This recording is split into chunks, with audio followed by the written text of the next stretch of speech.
মুঘল যুগ ছিল সংস্কৃতি ও শিল্পকলার বিকাশের একটি যুগ।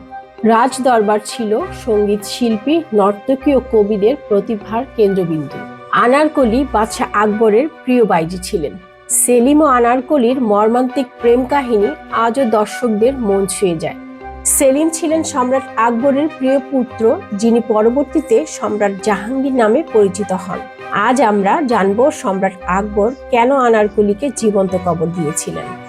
আনারকলি ছিলেন অপরূপ রূপবতী এক নারী, যার প্রেমে পড়েছিলেন মুঘল তৃতীয় সম্রাট আকবর ও তার শাহজাদা পুত্র সেলিম।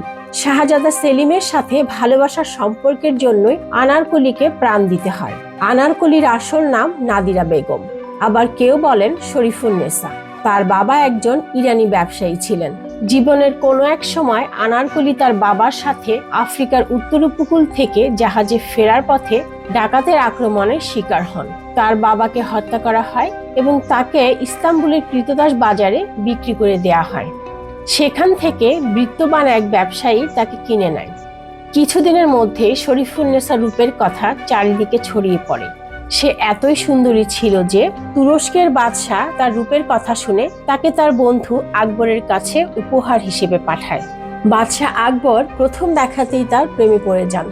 শরীফুন্নেসার সৌন্দর্য ছিল আনারের মতো, তাই বাদশাহ তার নাম দেন আনার। আর তার যৌবন ছিল রক্তজবা কলির মতো, তাই তিনি আনারকলি।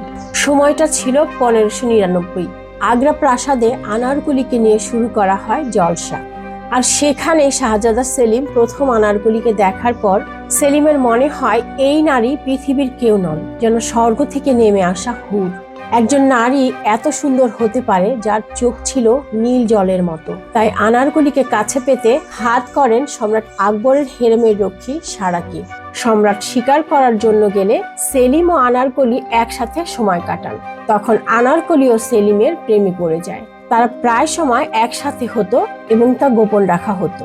কিন্তু বেশি দিন এই সম্পর্কের কথা গোপন থাকেনি। বাদশাহ আকবর জানার পর কঠোর শাস্তি দিতে চেয়েছিলেন। বন্দি আনারকলিকে বুকের উপর পাথর চাপা দিয়ে বা দুই দেয়ালের মাঝে রেখে কিংবা জীবন্ত কবর দেওয়া হবে শোনা যাচ্ছিল। তাই আকবরের দেয়া নিষ্ঠুর মৃত্যু যন্ত্রণা থেকে মুক্তি পেতে সেলিম তার দাদি হামিদা বানুর মাধ্যমে কারাগারে বিষ পাঠান। এভাবেই এই দুই প্রেমিক প্রেমিকার ভালোবাসার গল্প একটি মর্মান্তিক পরিণতির মুখোমুখি হয়। যদিও সেলিম ও আনারকলির ভালোবাসার গল্পটি একটি মর্মান্তিক ও রোমান্টিক কাহিনী, তবে এই গল্পের ঐতিহাসিক সত্যতা নিয়ে বিতর্ক রয়েছে। কিছু ইতিহাসবিদ মনে করেন যে এই গল্পটি বেশিরভাগ কাল্পনিক।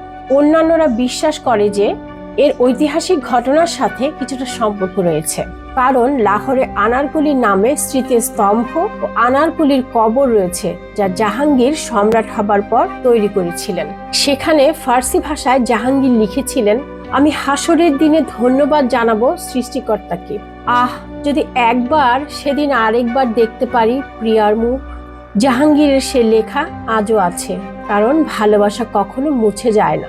তাদের নিষিদ্ধ প্রেম, গোপন সাক্ষাৎ এবং সম্রাটের ক্রোধের কাহিনী অনেকগুলি কবিতা, নাটক এবং চলচ্চিত্র সহ অসংখ্য শিল্পকর্মকে অনুপ্রাণিত করেছে।